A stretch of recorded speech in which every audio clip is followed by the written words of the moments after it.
Wow, ang saya.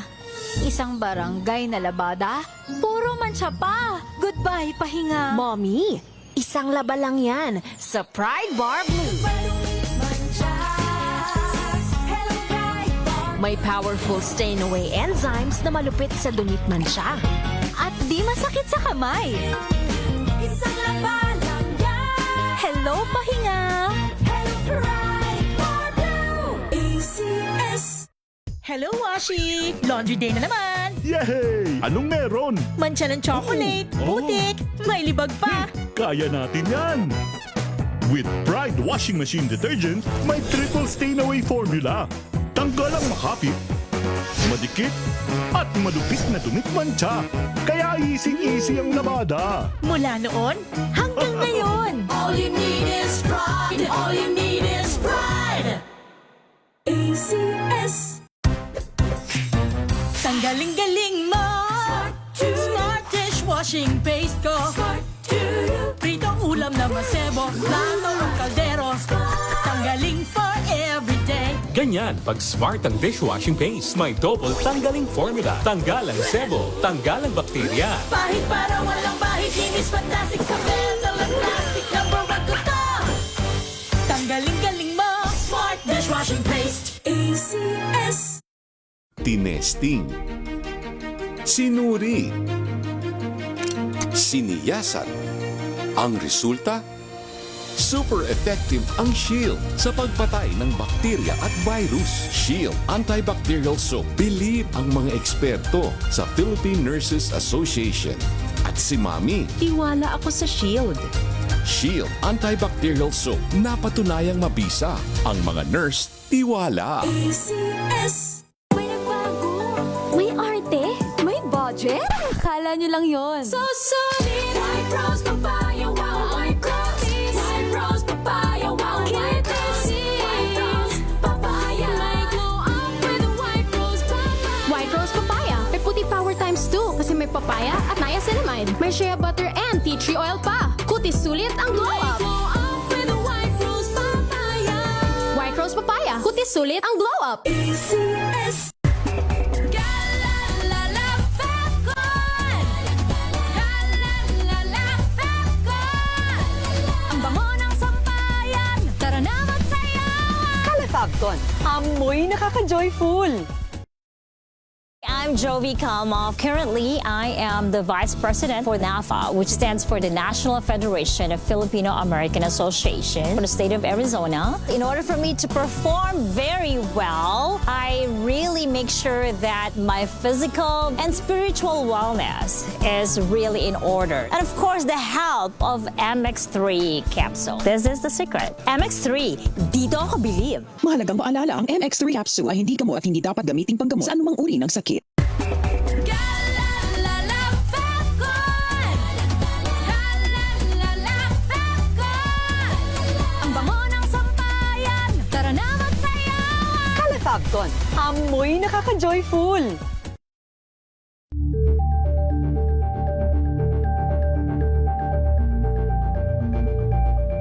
Champion na milyonaryo pa.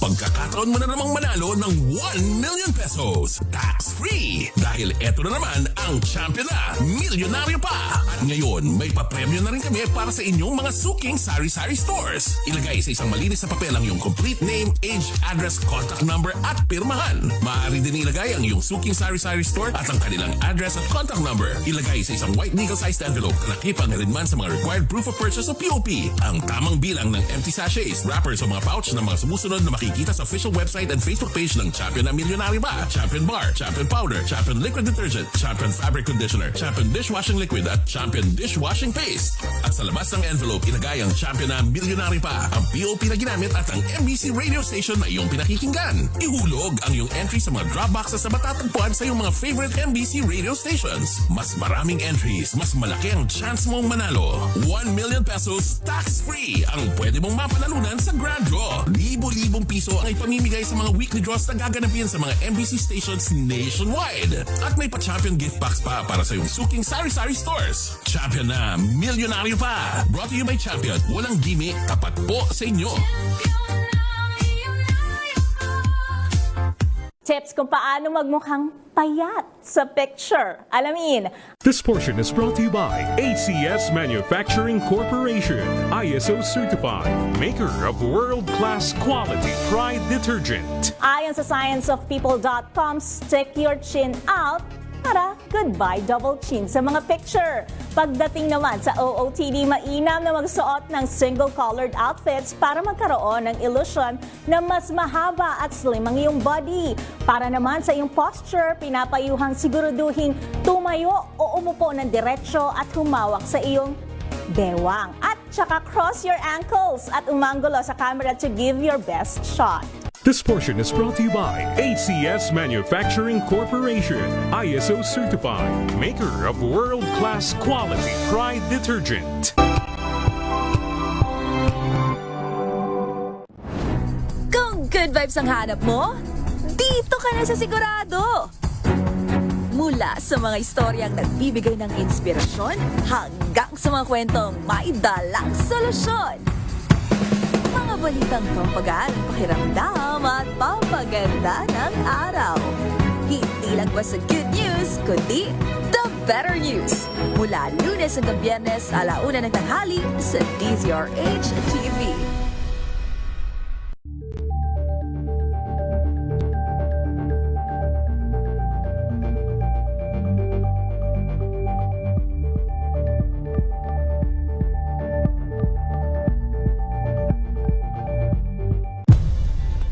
Nagsimula sa pangarap hanggang sa maabot ang tagumpay.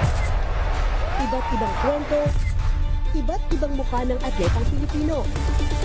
Mas pinatindi, mas pinalakas, at mas pinaaksyon sa Match Point tuwing Sabado, 12:30 ng tanghali sa DZRH TV.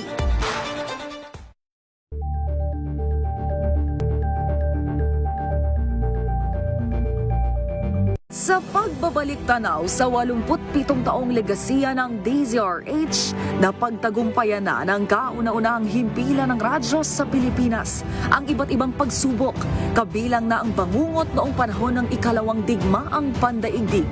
Impormasyong naihatid ng himpilang KZRH ang siyang naging kaagapay ng mga Pilipino at nakasama hanggang sa nakamit ang kalayaan. At nang muling mapas sa kamay ng mga Pilipino ang kasarinlan, nagbukas din ang panibagong yugto para sa himpilan. Mula sa KZRH na kalaunay naging DZRH, ang mga balita at impormasyon ang nagsilbing gabay ng mga Pilipino. Naging hudyat ito ng panibagong simula at patuloy na paglago, kasabay ng pagsilang ng mga programang nag-iwan ng bakas sa kasaysayan at sa puso ng bawat Pilipino. Angel po si Angelo Palmona sa giiwan sa inyo ng magandang umaga. Maraming salamat. Life goes on! Nine, good morning, Lakay. Good morning, Sister Ann. At good morning. Magandang mainit na umaga. Angel po si Angelo Palmona sa giiwan sa inyo ng isang magandang umaga. Maraming salamat. Pilipinas, una sa Pilipino. Tuloy-tuloy ang pagtulong, tuloy-tuloy ang pagseserbisyo, at tuloy-tuloy ang balitaan kasama si May Binauhan sa Operation Tulong mula Lunes hanggang Biyernes.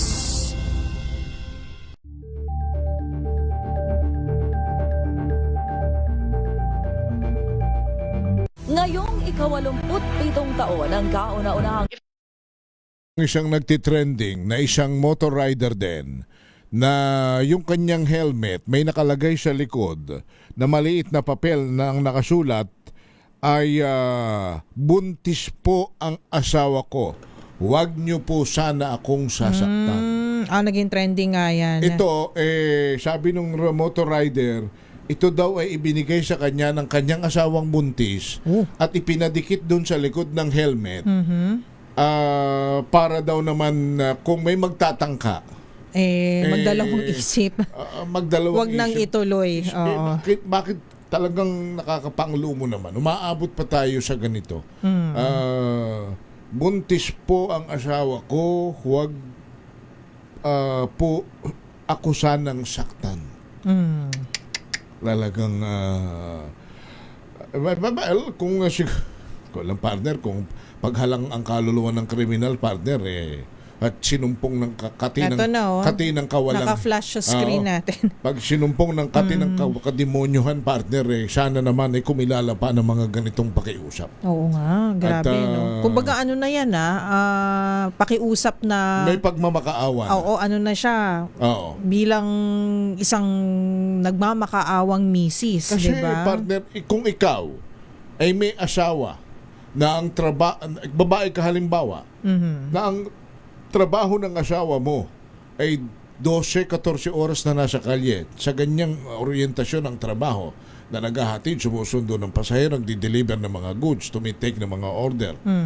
Talaga partner, baka palagi kang kakaba-kaba, alumpihit, lagi nag-aabang sa kanyang text at tawag, at pag nag-ring ang kanyang telepono, sigurado partner na may nervyos ka na lumilikha na po ito ng takot sa pamilya po ng mga riders na ito. At kahimanawari po na yung ating mga otoridad, yung ating mga policy maker, yung ating mga kumpanya na may hawak po nito, magkaisa na sa lalong madaling panahon po, mas matatalino po kayo naman ay umisip agad ho kayo ng mga measures na bubura po sa ganito pong mga pangyayari o magbabantay at gagawa ng paraan para maging ligtas ang inyong mga riders. May mga anak at asawa din po yung uuwian na nagbabantay, nag-aalala, nag-aantay. Kawaawa naman. Sana'y palagi silang ligtas sa lansangan. 6:16 ng gabi. Balansyado! Palasyo na Malacanang iginit na obligasyon ni VP Sara ipakita ang katotohanan sa taong bayan. RH14 Let Narciso Lente. Hinamon ng Malacanang si Vice President Sara Duterte na patunayang wala siyang pagkakasala at walang itinatago patungkol sa pondo ng bayan. Sagot ito ng palasyo sa pahayag ng kampo ni Duterte na wala silang kinatatakutang mga dokumento pero tutol sa hiling na mabuksan ang financial records ng Vice Presidente dahil sa usaping legal. Ipinunto ng abogado ng depensa ng impeachment ay makapangyarihang constitutional tool pero hindi magic wand. Ayon naman kay Palace Press Officer Claire Castro, hindi magic wand ang impeachment pero ang magic word ay truth o katotohanan. Binigyang diin ni Castro na kung walang kinatatakutan, obligasyon ni VP Sara sa taong bayan na ipakita ang katotohanan. Duda naman si Castro kung pipirma ng waiver ang Vice Presidente para sa kanyang financial records. Meron na po ba tayong nakitang Duterte na nag-sign ng waiver? Baka magkapukpukan pa ng mic dito. So, I don't think so. Hindi niya gagawin yun. Ito si Let Narciso para sa DZRH. Una sa Pilipinas, una sa Pilipino. Maraming salamat, Ms. Let Narciso. Samantala patuloy na paghahatid ng ligtas na bakuna sa mga rehiyon para sa immunization program tiniyak ng DOH at service provider RH9. Tina Nolasco, balita mo yan, Tina. Tiniyak ng gobyerno ang patuloy na pangangasiwa at paghahatid ng mga bakuna ng vaccine storage at distribution system na PharmaServe Express sa iba't ibang regional health office sa bansa. Ito ang nagisilbing pangunahing service provider ng Department of Health o DOH para sa National Immunization Program para sa pagbabakuna ng mga bata at kanilang mga ina. Kaugnay nito, ibinida ng gobyerno ang logistics system para sa distribusyon ng bakuna sa tulong ng internationally compliant cold chain at delivery system ng PharmaServe na nagisiguro sa kaligtasan at bisa ng mga bakuna mula sa pag-iimbak hanggang sa paghahatid hanggang sa malalayong komunidad sa bansa. Nabatid na matagal na itong nagasagawa ng distribusyon ng bakuna bago pa man nangyari ang COVID-19 pandemic. Ito si RH9 Tina Nolasco para sa DZRH, una sa Pilipinas, una sa Pilipinas. Thank you, Tina. Samantala ang Northern Police District 24 oras na raw pong magpapatrolya sa kanilang area of responsibility. RH number 23, Edwin Duque. Edwin? Tama ka, Henry. Matapos nga itong nangyaring pang-hold up at pag maliban doon, may mga riot pang naganap kamakailan at yung pananakop din sa mga paaralan ng di pa makilalang mga big suspect. Maliban doon sa pag-ikot ng bagong NPD Director Jordan Capili. ay isa-isa ring tinatawagan ang apat na chief of police dito sa Camanabao pang matiyak na talagang nag-iikot at nagtatrabaho ang kanilang mga tauhan. Hindi lang dapat 24 oras upang matiyak ang kaligtasan ng mamamayan at ay pinatitiyak na sana di na maulit yung ganong mga nangyayari na maraming nabibiktima dahil nga doon sa mga di nasahang mga pag-atake ng mga suspect. Kabilang na rito yung pananakot sa mga paaralan. RS123, Edwin Duque nagulat sa Tisa Region ng Pilipinas, una sa Pilipino. Maraming salamat Edwin Duque. Samantala, American citizen na wanted sa kasong frustrated homicide sa Makati City, arestado ng Southern Police District sa Taguig City, RH27 Noche Cacas. Ibalita mo yan, Noche. Balikan natin si Noche Caca. Samantala, paggawaan ng peking fertilizer sinalakay sa Nueva Ecija, RH25 Grace Ansano. Ibalita mo yan, Grace. Balikan na natin si Noche. Noche! Kuya Henry at Biscay at imbog ng mga otoridad ang isang freelance model sa lungsod ng Taguig. Ito ay matapos silbihan ng warrant of arrest sa barangay Lower Bikutan sa lungsod sa kasong frustrated homicide. Inilala ang akusado na si alias Alcaz, isang American citizen na nanirahan sa nasabing siyudad. Ang pag-aresto ng Southern Police District Mobile Force Battalion, District Special Operations Unit at bunga ng inilabas na arrest warrant mula sa Makati City Regional Trial Court Branch 237. Ngunit batay sa record, ang frustrated homicide case ng American citizen ay may piyansang 72,000 pesos. RH27, ito sa PCRA, una sa Pilipinas, una sa Pilipinas. Samantala, mamaya si Grace Ansano naman ang kanyang report, pero grupo ng minors sa Katarman na pinagdadampot ng pulis dahil sa rambulan. RH34 Jane, nagalit bantayan. Ibalita mo yan, Jane. Rumispond ang tauhan ng Katarman Police sa isang insidente na kinasasangkutan ang ilang kabataan at children at risk na sangkot sa isang kaguluhan. Ayon sa PNP, ang grupo nagkasakita, nagrambulan, nagsuntukan. Mabilis na nagsagawa ng police intervention ang mga responding police at sinaway ang namuong kaguluhan nitong grupo. Ayon sa PNP, pawang minor de edad ang sangkot. Dinala ito ng police sa estasyon kung saan isinagawa ang kaukulang dokumentasyon, initial assessment at counseling. Agad ding nakipag-ugnayan ng Katarman Police sa kanilang mga magulang o magulang nitong mga kabataan, guardian at sa mga kinaukulang opisina upang matiyak na mabibigyan ng nararapat na intervensyon at suporta alinsunod sa umiiral ng mga batas at polisiya. Nakipag-ugnayan ang kapulisan ng Katarman sa Social Welfare and Development Office o MSWDO para sa kaukulang social intervention at case management. Matapos ang proseso, ang mga batang sangkot ay tinurnover sa barangay officials para sa monitoring, intervention at follow-up alinsunod sa umiiral na child protection protocols. Muling nananawagan ng Katarman Police sa lahat ng mga magulang at mga leader ng komunidad na patuloy na gabayan at bantayan ang mga kabataan upang mailayo sa karahasan at iba pang sitwasyon na maaaring maglagay sa kanilang kinabukasan sa panganib. Naniniwala naman ang PNP na ang sama-samang pagkilos ng pamilya, paaralan, barangay at mga opisina ng pamahalaan ay mahalaga sa paghubog ng isang ligtas at responsabling kabataan. Mula sa Aksyon Radyo Katarman, RH34 Jane, galit bantayan ng DCRH. Una sa Pilipinas, una sa Pilipinas. Thank you, Jane. Samantala, balikan natin si Grace Ansano. Yung peking pagawaan po ng fertilizer. Sinalakay sa Nueva Ecija. Grace! Nasa humigit kumulang sa 250,000 halaga na mga peking fertilizer ang natuklasan at nasabat kahapon. At ito ay mula sa pinagsanib na puwersa ng PNP mula sa Talavera Police at ng Provincial Headquarters Office ng Nueva Ecija.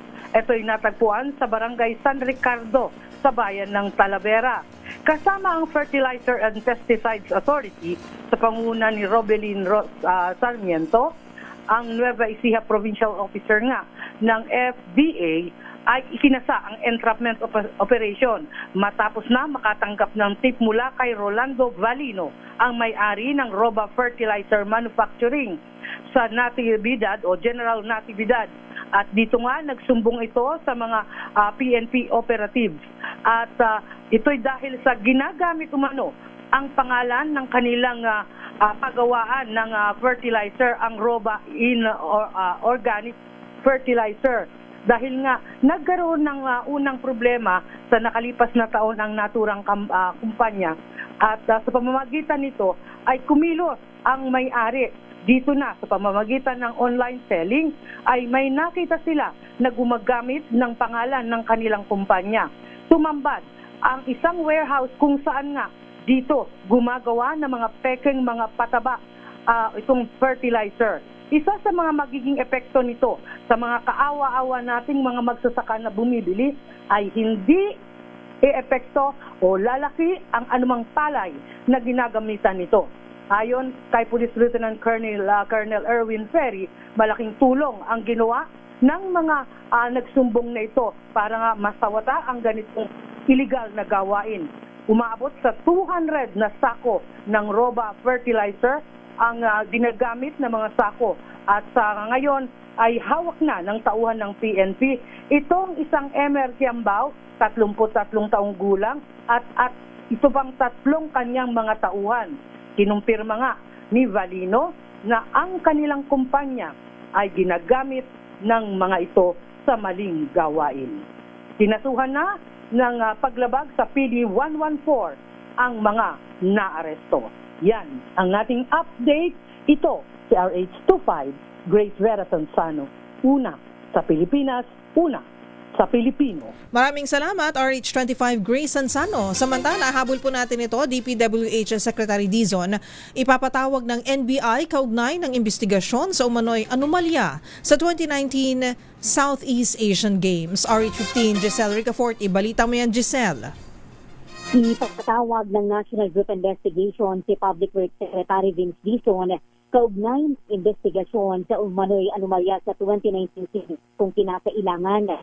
Ayon kay NBI Director ni Melvin Matibag, ito'y upang makapagbigay linaw si Dizon bilang dating presidente at CEO ng Basis Conversion and Development Authority na siyang nangasiwa sa pagpapatayo ng Nuclear City Sports Complex sa Tarlac na ginamit sa multi-sport event noon. Hindi naman direktang sinagot ng direktor kung off the hook na ba si Dizon sa kanilang fact-finding investigation. Kinumpirma niya na natanggap na ng Bureau yung kopya ng resolution ng Ombudsman na nag-a-absuelto sa dating presidente ng DCDA sa kasong graft and malversation.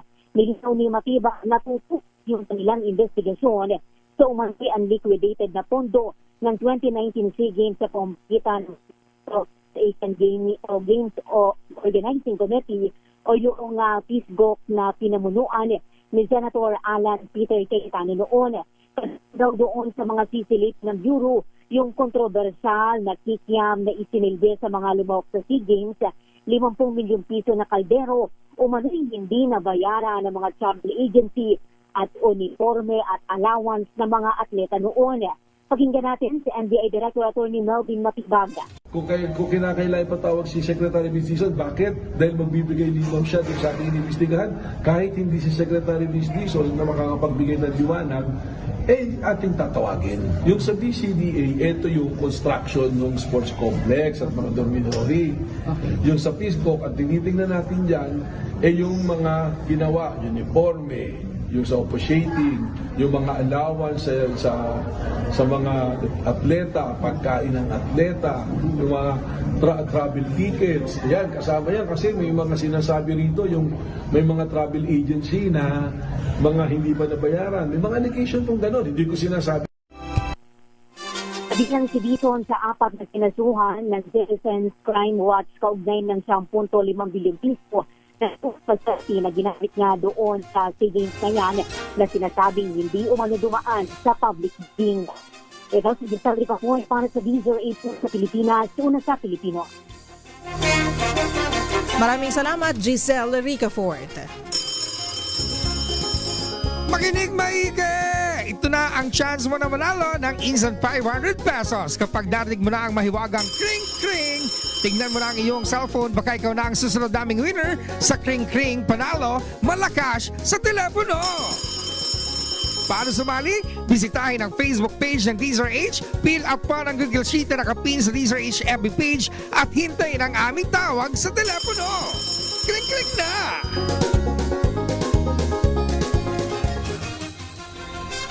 ito na ang ating winner for Pangalawang winner. tonight. Bumabawi lang po Nanggigigil kami. na akong mamigay kasi ng Oh, taray. Oo, Parang pera mo ah.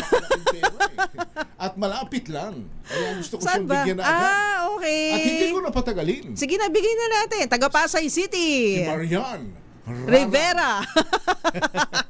Ray Rang. Rarang. Miss Marian Rarang. Good evening po, ma'am. Good evening po. Hi, Miss Marian. Alam ko si Marian mas tinatawag pang rarang ng kanyang lola at ng kanyang mga kalaro. Tama ba? Yes. Oo, kaya. Oy, Rarang, ganon. Oo, gano'n. Pero yun ay endearment. Term of endearment. Taga saan po Panglalambing na ang mga Rarang, Ma'am Marian? Po? Taga saan po ang mga taga-Rarang? Anong probinsya? Pangasinan po. Pangasinan. Ilang taong ka na, Marian? Layo ah. Ilang taong ka na? Po? Ilang taong ka na po? 24 po. 24. O sige. Huwag mong pinupo yung partner ko. Kasi, Marian, dahil ikaw ay 24 na, bibigyan ka na namin ng pambili ng milk tea. pwede daw kasi mukhang hindi ka pa diabetic. Sige Bata na. pa. Marian, ito na ang tanong ni Ate Karen. Ito na po, Miss Marian. Ano po ang kauna-unahang radyo sa Pilipinas? At kakaselebrate lang ng 87th year anniversary kahapon, July 15. DZRH po. Ayun. Saan ka sa Pasay? Po? Saan ka sa Pasay? Dito lang po sa may evangelista. Evangelista. Huwag ka mag-alala, ma'am. Hindi ka namin pupuntahan dyan. Pero papadala namin yung 500 Gcash sa'yo. Hindi kami mamamalatuhan sa iyo. Marian, Congrats thank you. po. Salamat. At yan na po ang kalipunan ng mga balita. Talakayan sa Balansyado. Lagi po nating paalala sa ating lahat.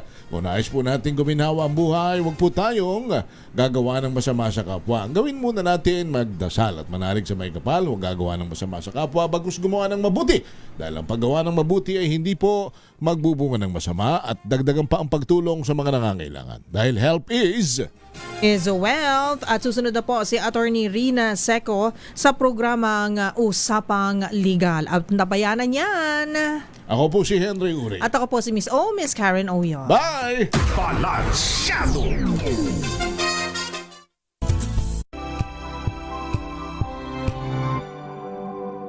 Hello, Washi! Laundry day na naman! Yay! Anong meron? Mancha ng chocolate, putik, may libag pa! Kaya natin yan! With Pride Washing Machine Detergent, may